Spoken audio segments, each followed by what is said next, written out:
Vivo desde el hemiciclo del Parlamento Nacional, donde se viene llevando a cabo la sesión del Pleno del Congreso. Ha vuelto la presidenta del Parlamento, la congresista Ana María Solórzano, y se prevé que en los próximos instantes se reanude el debate. Escuchemos.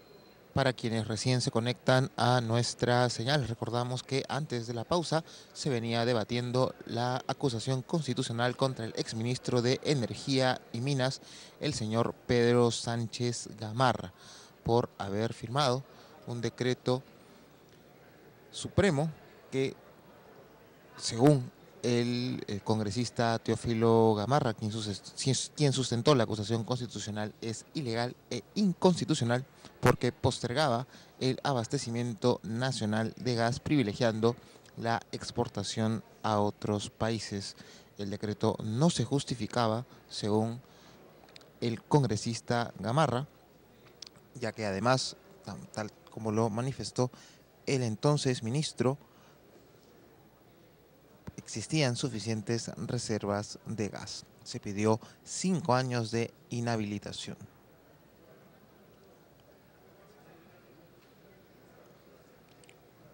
Luego del debate se solicitó un cuarto intermedio para absolver algunos cuestionamientos hechos por la congresista Marta Chávez.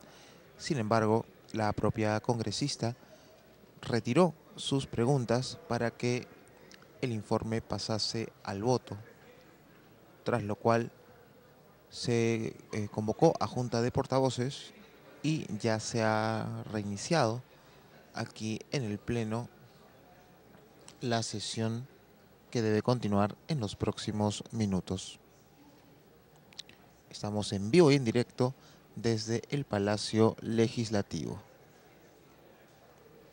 Les recordamos también a nuestros televidentes que mañana continúa la sesión del Pleno del Congreso a partir de las 9 de la mañana.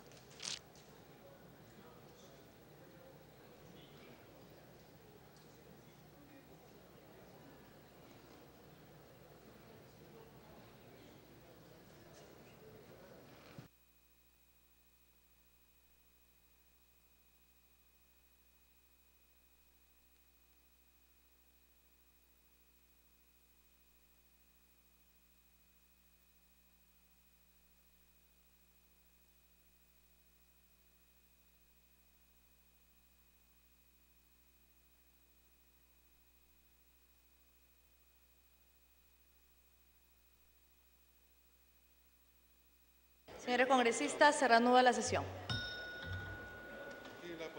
Tiene la palabra el congresista Teófilo Gamarra. Gracias, presidenta.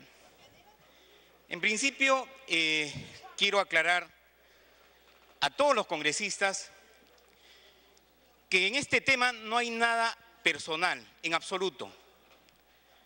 No obstante, estoy cumpliendo con el mandato que me dio la Comisión Permanente para ser de ponente en este informe de acusación constitucional. En ese sentido, presidenta, y para salvar cualquier controversia, cualquier conflicto, tengo el deber de presentar ante la presidencia, a efecto de que pueda darse lectura, a la resolución legislativa del Congreso que declara fundada la acusación constitucional contra el exministro de Energía y Minas, señor Pedro Sánchez Gamarra, y lo inhabilita para el ejercicio de la función pública. La alcanzo, señora presidenta. Muchas gracias.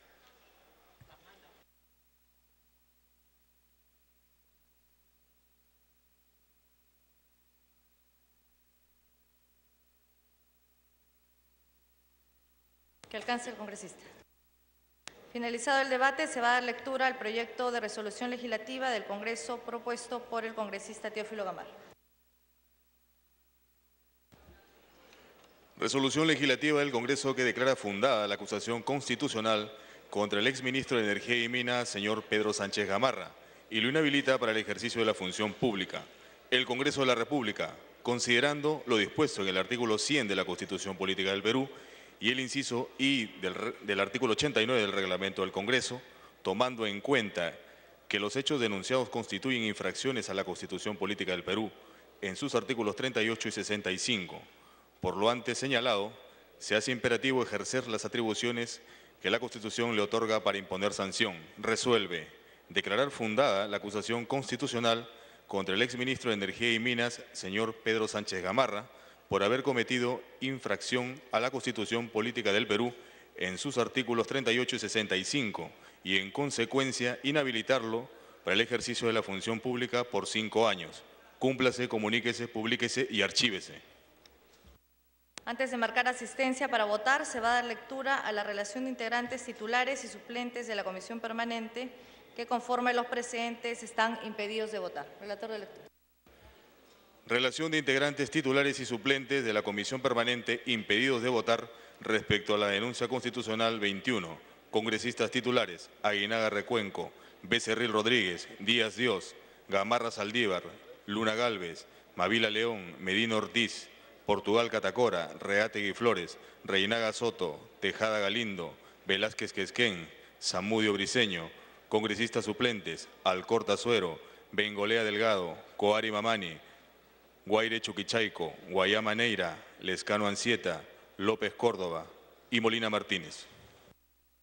Se recuerda que no votarán aquellos congresistas cuyos nombres han sido leídos. Sírvanse a marcar asistencia para proceder a votar.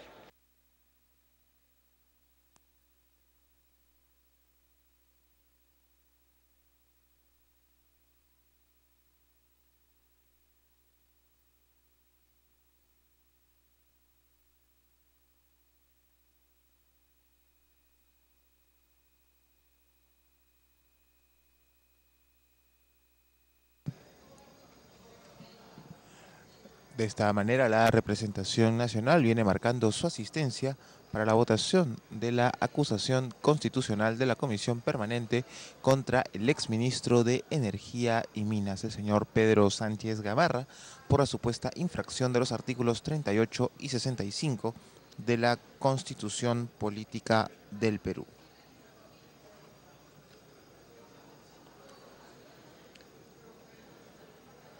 La supuesta infracción sería haber aprobado restricciones al suministro de gas natural destinado al mercado interno a través de un señor decreto relator, de supremo nuevamente lectura, porque durante algunos el año congresistas 2009. están dudosos de si votan o no. Nuevamente se va a dar lectura a los nombres de quienes no pueden votar el día de hoy.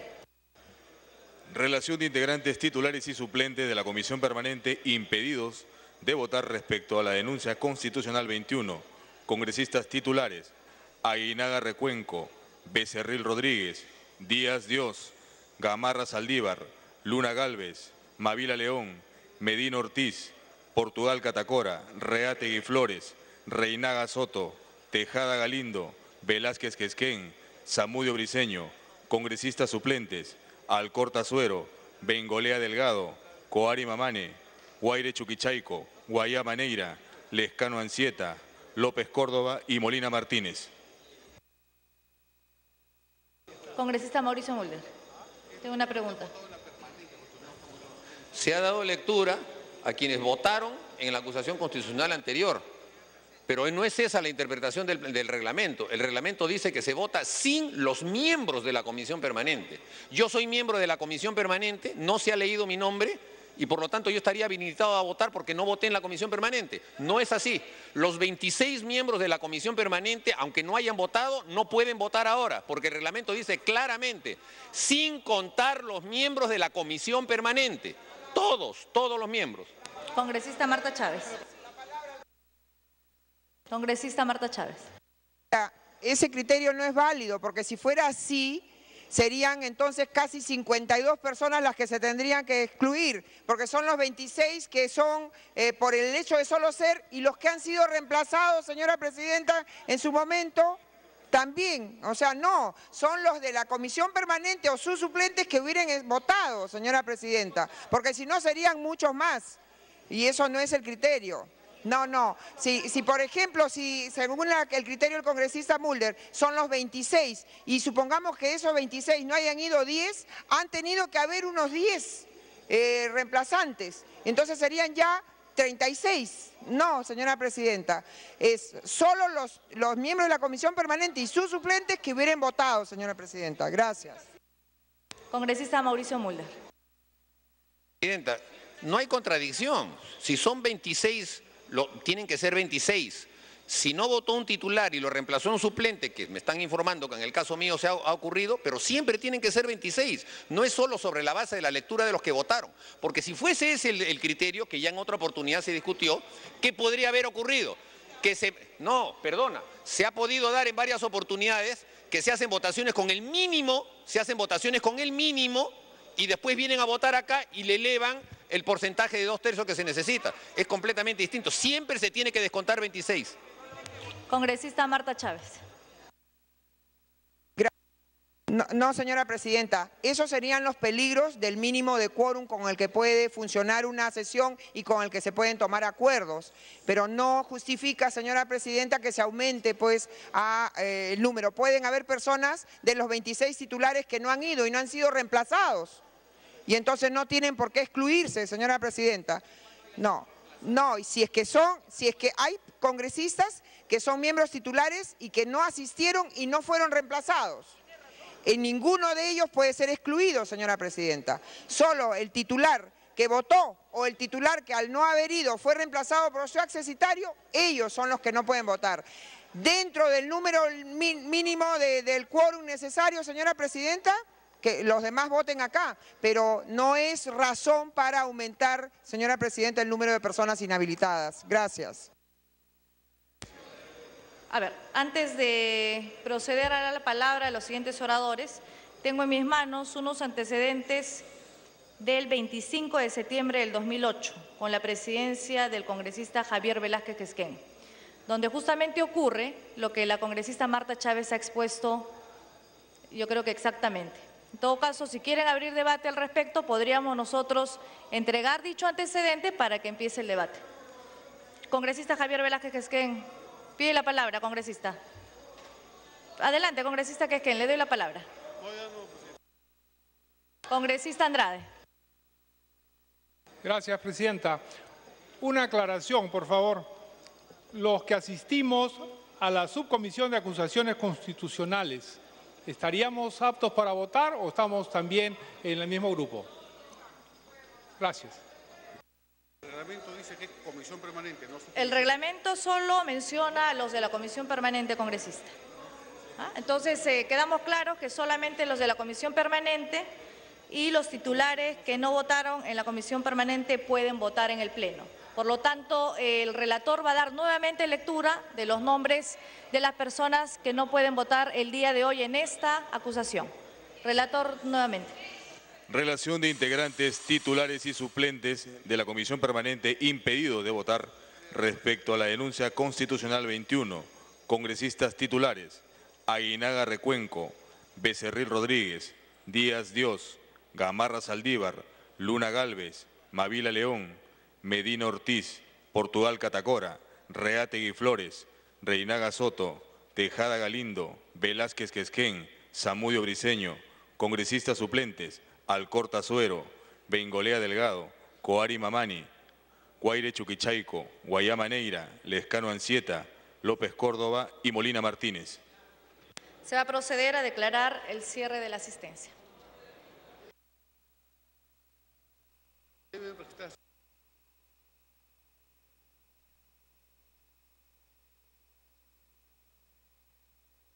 Asistencia cerrada.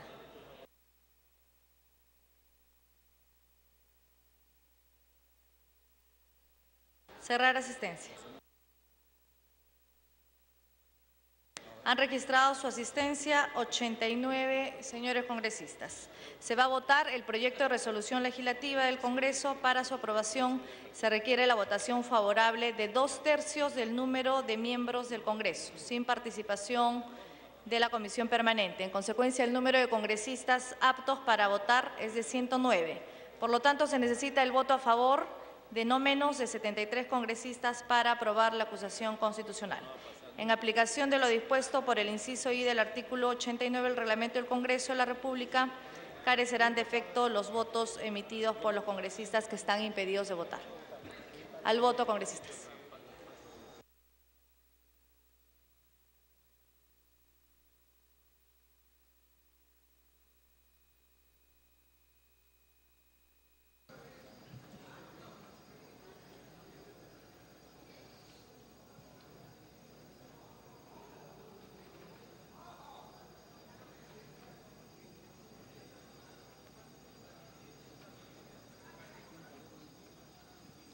Se viene votando entonces la acusación constitucional contra el exministro de Energía y Minas, el señor Pedro Sánchez Gamarra. Recordarles que están impedidos de votar los miembros titulares de la comisión permanente. Según ha leído el relator, no pueden votar en esta elección los congresistas Aguinaga, Becerril, Díaz Dios, Gamarra, Luna, Mavila, Merino, Portugal, Reategui, Tejada, Velázquez Quesquén, Zamudio, Alcorta. Tampoco la congresista Claudia Coari, congresista Lescano, congresista López Córdoba y el congresista Molina Martínez. Se necesitan 73 votos como mínimo para aprobar esta acusación constitucional, según el reglamento del Congreso.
Señores congresistas, están votando algunos los cuales no pueden votar, como es la congresista Alcorta, como es el congresista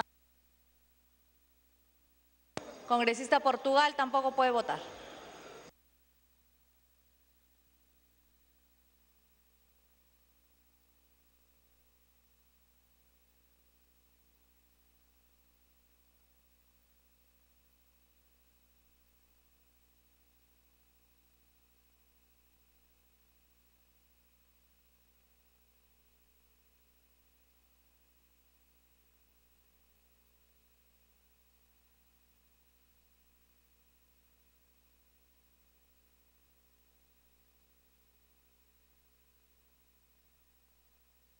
Se va a proceder a declarar el cierre de la votación.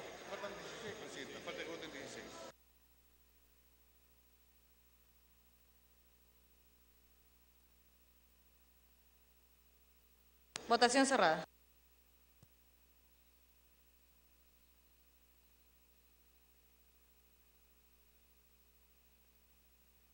Han votado a favor 24 congresistas, en contra 43 y 6 abstenciones.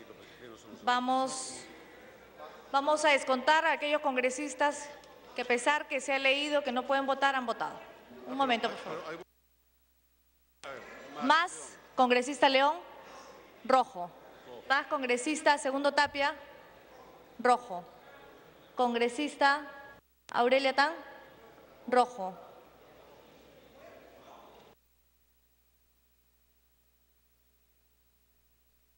Congresista Bengolea, no puede votar.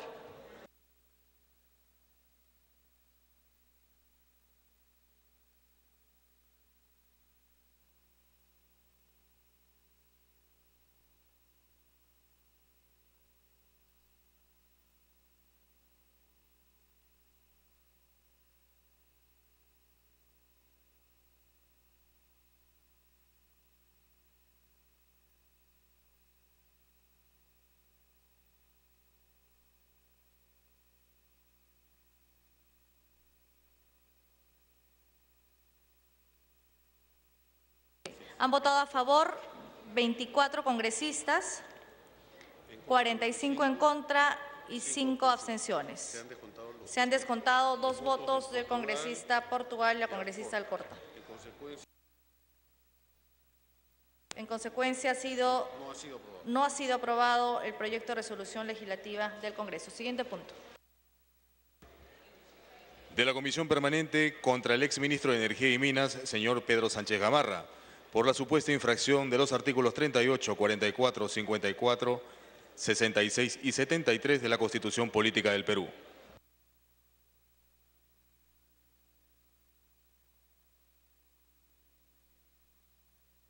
Vamos a suspender por breve término para invitar al abogado defensor acreditado por el exministro Pedro Sánchez. Se suspende por breve término.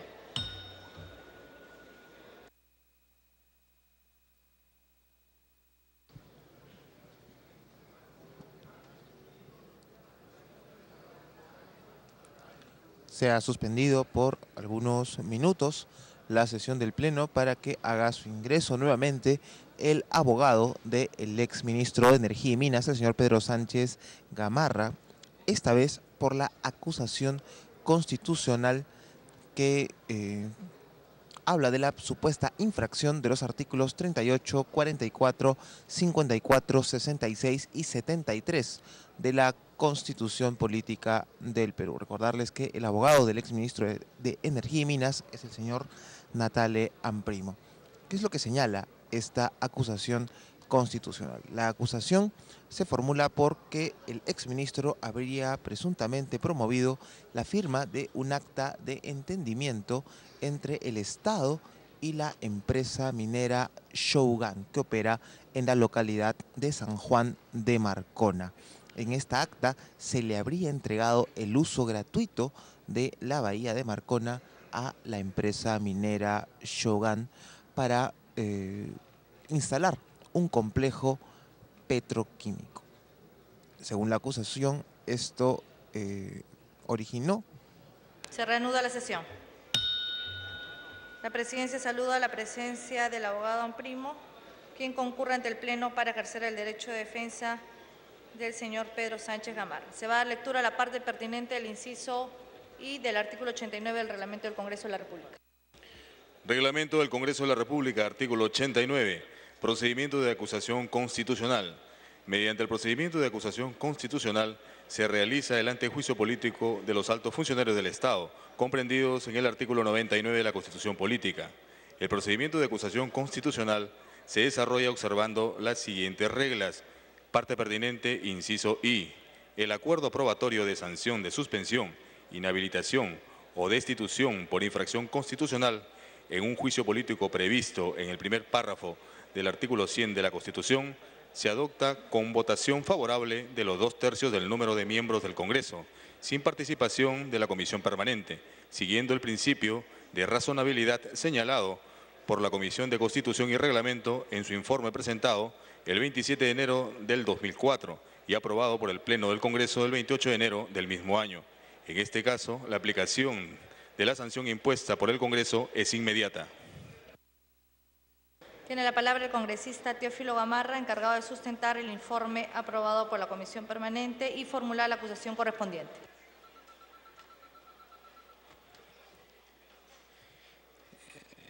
Señora Presidenta del Congreso, señores congresistas, en principio quiero señalar que en cumplimiento del encargo efectuado por la Comisión Permanente para hacer el informe con relación a la acusación constitucional en contra del exministro Pedro Sánchez Gamarra, debo señalar, primero, que este es un informe debidamente aprobado por la Comisión de Acusaciones Constitucionales y aprobado por la Comisión Permanente del Congreso. Y ha sido la Comisión Permanente del Congreso quien me da el encargo para hacer la exposición con relación a esta denuncia, a esta acusación constitucional.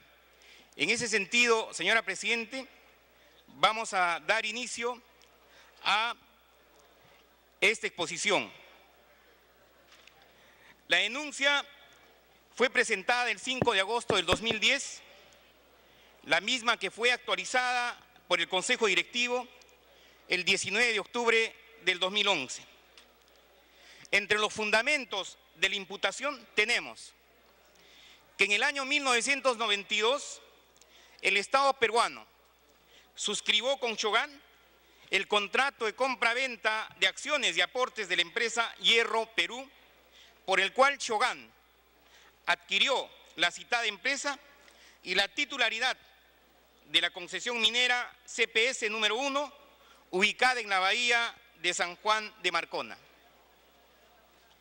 Cabe precisar que la superficie de los terrenos de la concesión de Shogan son de propiedad del Estado peruano, conforme aparece en la partida número 11.024.13 del registro de predios de Nazca.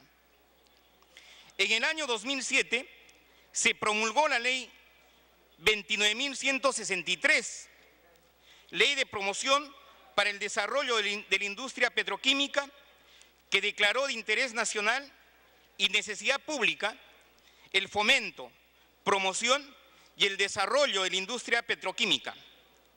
Esta ley precisó en su artículo 7 que entre las funciones del Ministerio de Energía y Minas es promover la creación de complejos petroquímicos. Por ello, el 21 de enero del 2009, en cumplimiento de la referida ley, el Ministerio de Energía y Minas emitió la resolución ministerial número 042-2009-DM, que declaró a la bahía de San Juan de Marcona como zona geográfica para la instalación del complejo petroquímico y declaró de interés sectorial los proyectos petroquímicos que se instalan en la zona para permitir la adquisición de terrenos del Estado por las empresas interesadas. Es así que dos empresas se interesaron en desarrollar los proyectos petroquímicos. Estamos hablando de la empresa CF Industries y la empresa Orica. Ambos proyectos petroquímicos fueron declarados de interés nacional de la siguiente manera. El proyecto CF Industries fue declarado de interés nacional por el Ministerio de Energía y Minas mediante la resolución ministerial número 217-2009-MEN/DM de fecha 7 de mayo del 2009. El proyecto de Orica fue declarado de interés nacional por el Ministerio de la Producción mediante la resolución ministerial número 399-2009-Produce de fecha 14 de septiembre del 2009. Posteriormente, ambas empresas solicitaron a la Superintendencia Nacional de Bienes Nacionales la compra de los terrenos para poder construir sus plantas petroquímicas. Frente a ello, la empresa Shogan presentó recursos impugnatorios y oposiciones ante el Ministerio de Energía y Minas y la SBN contra la ejecución de los referidos proyectos petroquímicos y la compra de terrenos. Pero estas imputaciones fueron desestimadas en todas las instancias administrativas, por lo que Shogan interpuso ante el Poder Judicial demandas contencioso-administrativas contra dichos actos administrativos. Acá debemos resaltar, señora Presidenta, que en las instancias administrativas se desestimaron las oposiciones de Shogan bajo los siguientes argumentos. La SBN desestimó la oposición de Shogan contra la solicitud de adjudicación de venta directa presentada por CF Industries mediante el oficio número 07672 del 2009, donde concluyó que Shogan no tenía un régimen de estabilidad jurídica que la habilite la ultraactividad de las normas al no haber suscrito convenio de estabilidad jurídica conforme lo precisaba el contrato de compra-venta de acciones de Hierro Perú en sus cláusulas 9.2 y 9.3. Además, se señaló que la adjudicación de venta directa del terreno para el desarrollo del proyecto petroquímico de la empresa Orica se dio conforme a la ley, ya que fue declarado de interés nacional mediante resolución ministerial y con relación al derecho de uso gratuito del cielo otorgado a Shogan por la adquisición de la concesión, se precisó que Shogan debió solicitar a la SBN, como representante del Estado, que es propietario del terreno, la autorización para el uso minero del terreno superficial, lo que Shogan nunca realizó. Por otro lado, el Ministerio de Energía y Minas, en la parte administrativa, mediante resolución ministerial número 362-2009-MEN-DM, de fecha 21 de agosto del 2009, declaró infundado el recurso de reconsideración interpuesto por Shogan contra la resolución ministerial que declaró de interés nacional el proyecto petroquímico de CF Industries, al considerar que la resolución que aprobó el proyecto respondió al ejercicio de una política de fomento de la industria petroquímica calificada de necesidad pública por una norma con rango de ley, cuya localización se realizó en función a un estudio técnico, por lo que dicho acto administrativo no atentó contra las seguridades otorgadas en garantía por el Estado peruano en el contrato suscrito con Shogan, empresa que carece de un régimen de estabilidad jurídica, siéndole aplicable la normativa minera vigente. Finalmente, a pesar de la oposición adoptada en las diferentes instancias administrativas y en especial su propio sector Energía y Minas, el ex ministro enunciado mediante resolución número 086 del 2010, MEN-DM, de fecha 18 de febrero del 2010, autorizó la firma del acta de entendimiento con Shogan. Es decir, anteriormente el Ministerio de Energía y Minas se había pronunciado negando el pedido de Shogan.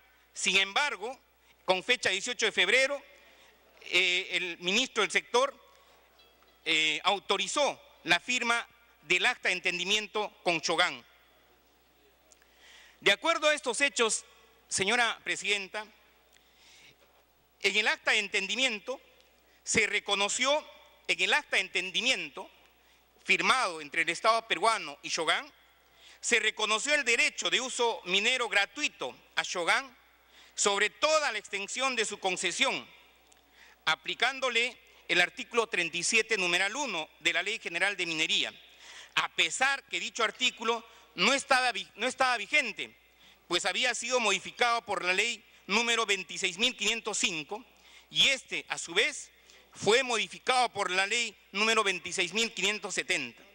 Esta última ley, 26.570, que entró en vigencia en enero de 1992 y que debió aplicarse en el acta de entendimiento, contrariamente a lo señalado por el exministro denunciado, limitó el derecho de uso minero únicamente para aquellas zonas de la concesión que están ocupadas por infraestructura, instalaciones y servicios para fines mineros, mas no a toda la extensión de la concesión que el acta sí le reconoció a Shogan, con lo cual se liberó a esta empresa de la obligación de solicitar al Estado la autorización para el uso minero del terreno en aquellas áreas donde no tenía infraestructura.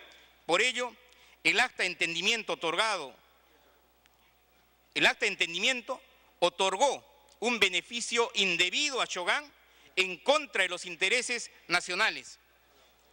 Además, el referido reconocimiento que hace el acta de entendimiento en favor de Shogan al derecho de uso minero gratuito sobre toda la extensión de la concesión al amparo del artículo 37, numeral 1 de la Ley General de Minería, que no estaba vigente, implicó una aplicación ultraactiva de la norma al reconocer un régimen de estabilidad jurídica a favor de Shogan que no le correspondía, por cuanto esta empresa nunca suscribió ningún convenio de estabilidad jurídica conforme lo han reconocido tanto la Superintendencia de Bienes Nacionales como el propio Ministerio de Energía y Minas.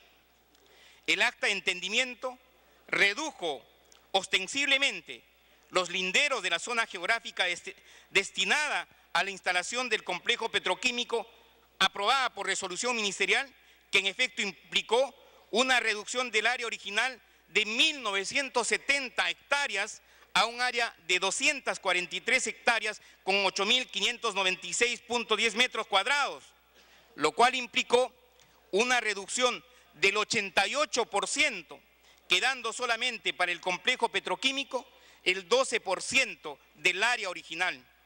Con ello, se benefició los intereses privados de Shogan, con un área mayor de concesión en contra de los intereses nacionales relacionales al fomento de la industria petroquímica. La negociación entre el Ministerio y Shogan se inició con la finalidad de viabilizar la ejecución de los proyectos petroquímicos.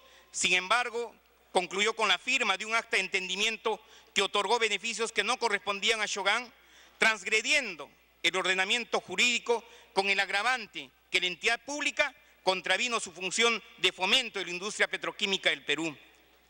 Al mismo tiempo, la negociación en los términos que se pactaron no era necesaria para el Estado, por cuanto las impugnaciones de Shogan fueron declaradas infundadas en todas las instancias administrativas, donde se estableció claramente que los actos administrativos impugnados se realizaron conforme al ordenamiento legal, por lo que correspondía ejecutar las acciones para implementar los proyectos petroquímicos, sin necesidad de negociar el desistimiento de las demandas contenciosas administrativas interpuestas por Shogan, porque la admisión de la demanda no impide la ejecución del acto administrativo conforme lo precisa la ley del proceso contencioso administrativo.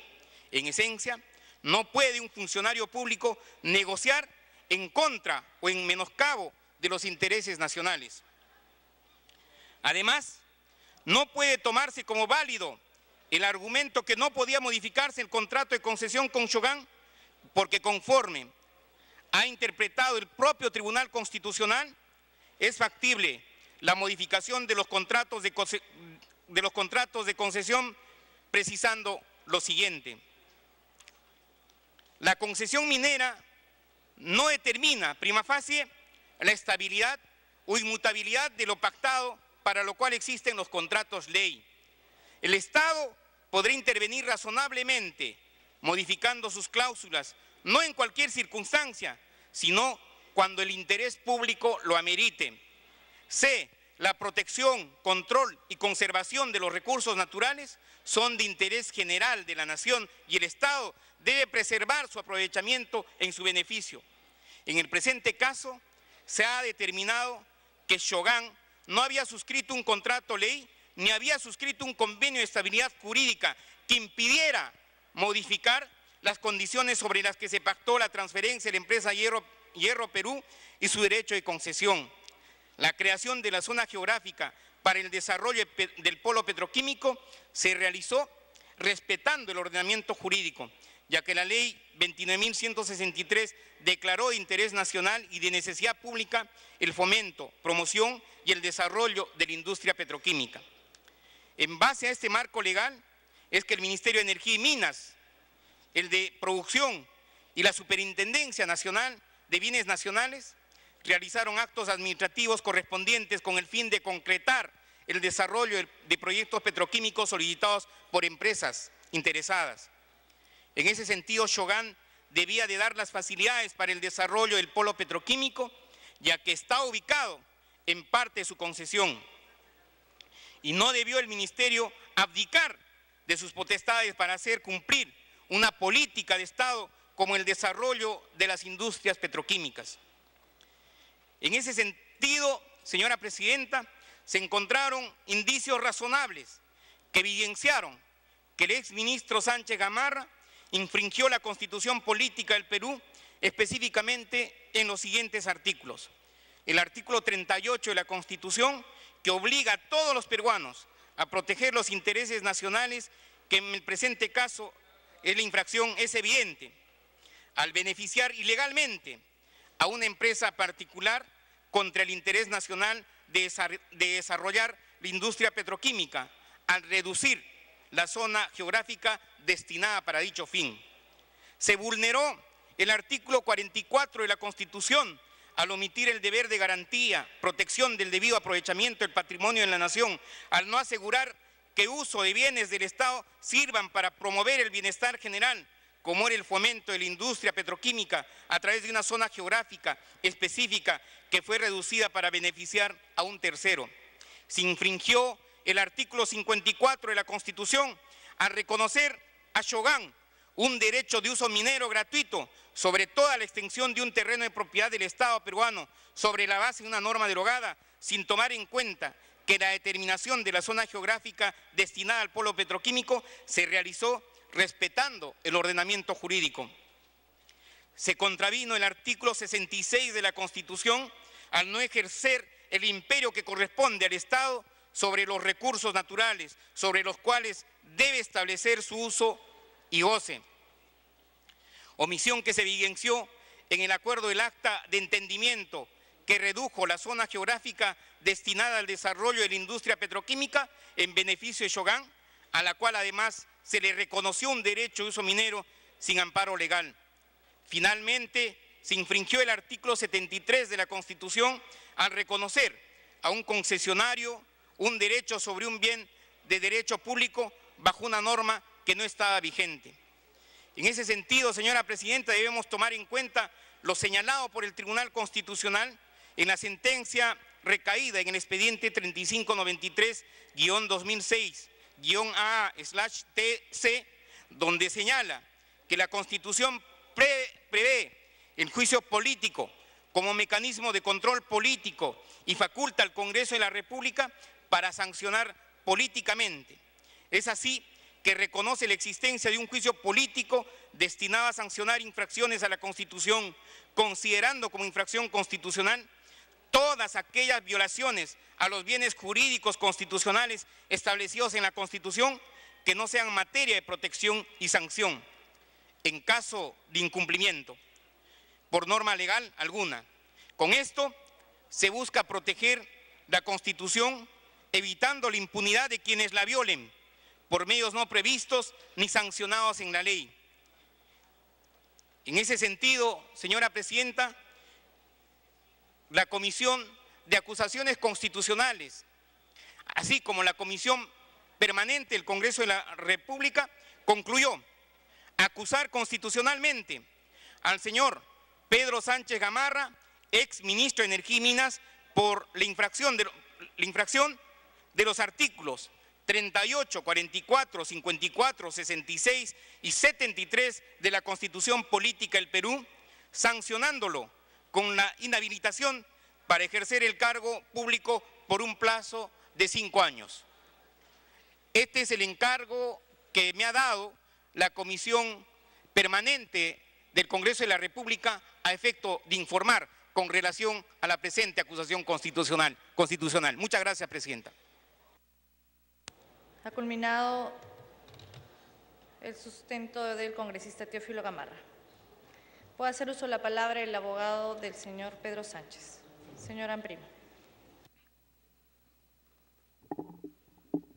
¿Puedes adelantar un poquito el micrófono? Gracias. Un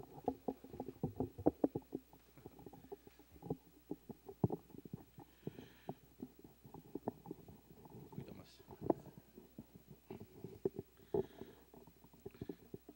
Presidenta, señores congresistas, la acusación contra el ingeniero Sánchez en esta denuncia constitucional se sustenta en que el ingeniero Sánchez habría firmado un acta de entendimiento con la empresa Shogun, por la que se habría entregado de manera inconstitucional el uso y aprovechamiento del suelo en favor de Shogun, luego de haber negociado con esta empresa la cesión de terrenos para la industria petroquímica en favor de la industria CF Industries y Orica Nitratos Perú. Se señala en la denuncia que dicha acta habría atentado, así se dice, habría atentado contra la soberanía nacional, puesto que Shogun solo tenía el derecho de concesión minera. Una primera ligereza en la denuncia. Para ser claros, el ingeniero Sánchez no firma el acta, la firma del viceministro, pero dejemos el tema ahí. ¿Okay? Pero hay una primera ligereza en esa denuncia. En todo caso, ¿cuáles son, en resumen, señores congresistas, las razones que se invocan para sustentar esta denuncia constitucional? Son 3 razones. La primera, porque, y les pido que lean la página 23 del informe final, porque se ha podido comprobar que se ha infringido la normatividad vigente al suscribir el acta de entendimiento de fecha 19 de febrero de 2010, ya que se le reconoció a Shougang, estoy leyendo literalmente, el derecho de uso minero gratuito sobre la base de una norma que se afirma no estaba vigente, el artículo 37 de la Ley General de Minería, teniendo como efecto una aplicación ultraactiva de una norma que no estaba vigente. Entonces, la primera causal es que el ingeniero Sánchez firmó, entendamos, autorizó la firma de un acta sobre la base de una norma que estaba derogada, el artículo 37 de la Ley de Minería. La segunda razón que se invoca es que se limitó el derecho del Estado de transferir los terrenos eriazos de su propiedad, ubicados en la concesión minera, al acordarse con Shougang que ésta dé su conformidad sobre las ventas de terrenos. Y en tercer lugar, se sostiene que esta negociación con Shougang era innecesaria, porque ya las impugnaciones habían sido resueltas en la vía administrativa y en todo caso Shougang tenía la vía judicial. Esas son las 3 razones que se invocan. La primera, como repito, es que la ley, el artículo 37 de la Ley de Minería estaba derogado. Yo debería terminar mi informe en este momento, Presidenta. El artículo 37 está vigente, nunca fue derogado. Y invito a los congresistas a que usando sus computadoras entren a la página SPIG del Ministerio de Justicia encargado de velar por la actualización del sistema jurídico y verán que el artículo 37 nunca ha sido derogado. Y si no, entren ustedes a la página web del Ministerio de Energía y Minas, que tiene un link reservado a la legislación minera, y podrán verificar que ese artículo que se ha sostenido que está derogado, jamás fue derogado. Esa es la seriedad de esta denuncia. Y cuando se ha debatido en la comisión permanente, y está la transcripción que hemos repartido a todos los escaños con un alegato y la transcripción de la comisión permanente, se ha llegado a sostener que no importa si está derogada o está vigente la norma. ¿Cómo? Si el sustento de la denuncia es que justamente se había aplicado una norma derogada, o es que la acusación no dice se ha podido comprobar que se ha infringido la normatividad, ya que ésta se reconoció a Shougang el derecho de uso minero sobre la base de una norma que no estaba vigente. La norma estaba vigente, nunca ha sido derogada. Entonces yo debería terminar acá mi informe. Acá debería concluir mi informe oral hoy día ante ustedes, señores congresistas. Porque es un error grueso, garrafal. Pero algo más, no solamente la norma no estaba derogada, sino que para mayor precisión, la ley 26.570 del 2 de enero del año 96, aprobada en este Congreso cuando la señora Marta Chávez era la presidenta del Congreso, precisó y agregó justamente lo siguiente.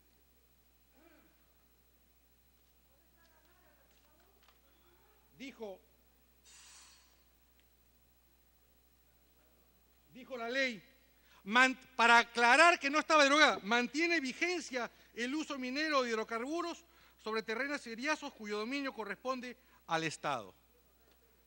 Hay una errada interpretación, otra vez, por parte de quienes han sustentado esta acusación, porque confunden lo que es el procedimiento y trámite que hay que seguir cuando alguien explota un derecho minero en una propiedad privada, que le tiene que pedir un permiso al Estado, como es natural, de cuando el Estado otorga la concesión sobre un bien que es del Estado y que en consecuencia per se tiene el permiso, que son el caso de las concesiones sobre terrenos eriazos.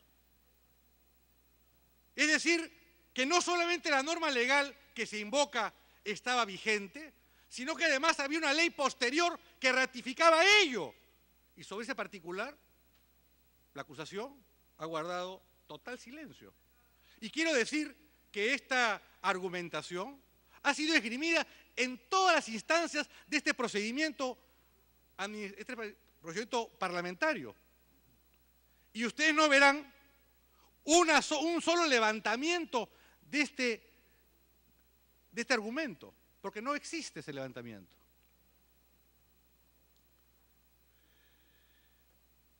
En el informe final, además, se sustenta en una interpretación que elaboraron dos funcionarias de cuarto nivel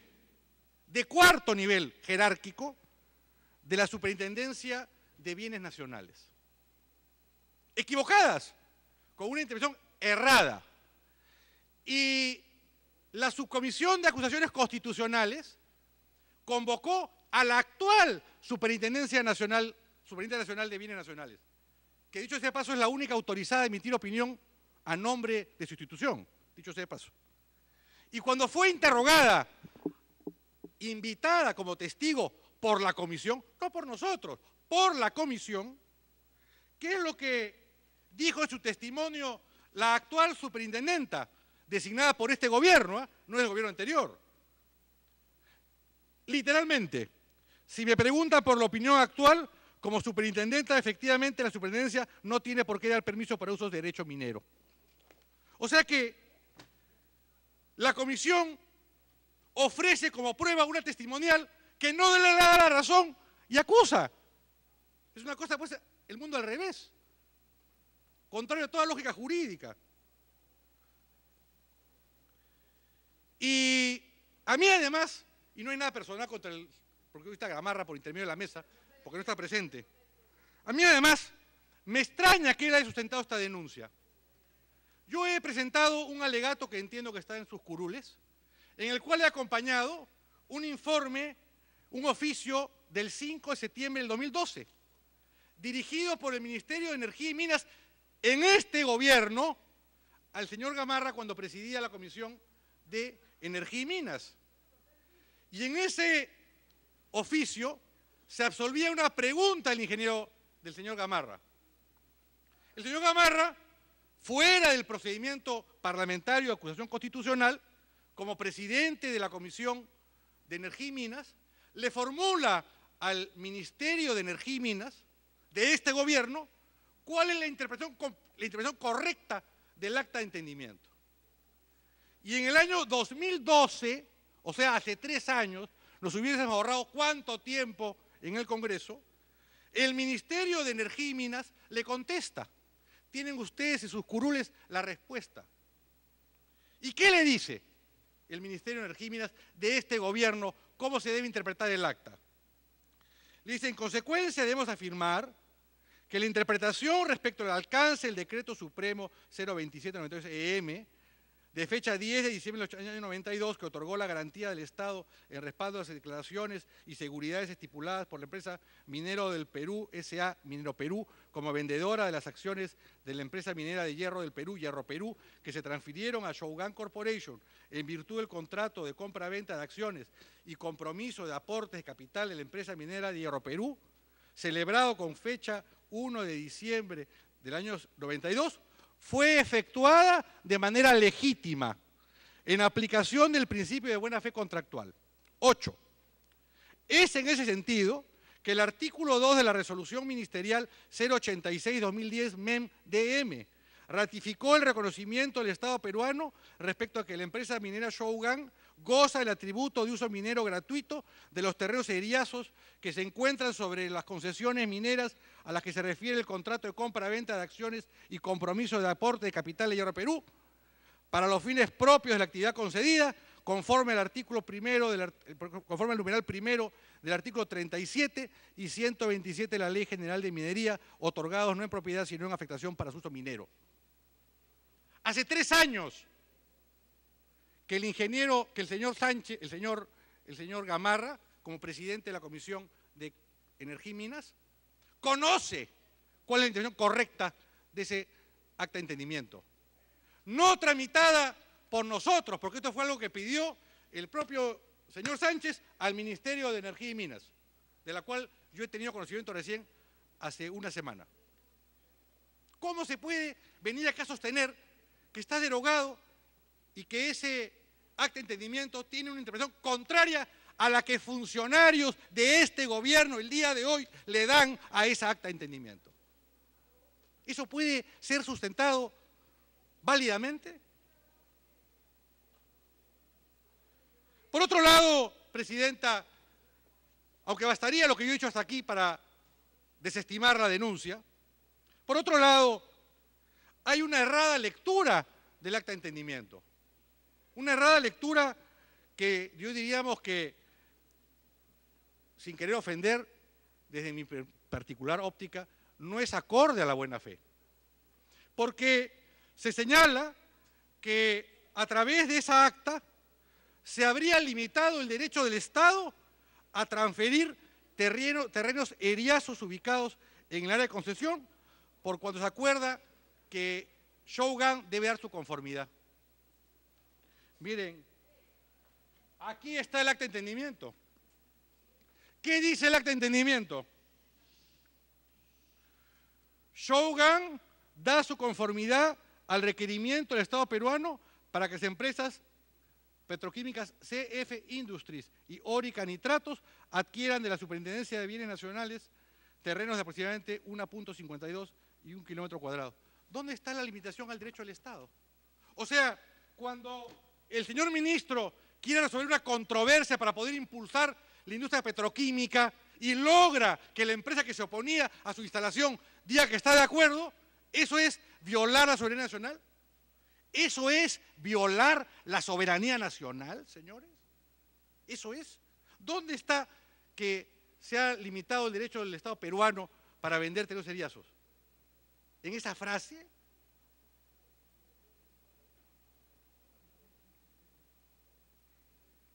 Entonces, se interpreta esa frase en la cual se logra que la empresa que se oponía de su conformidad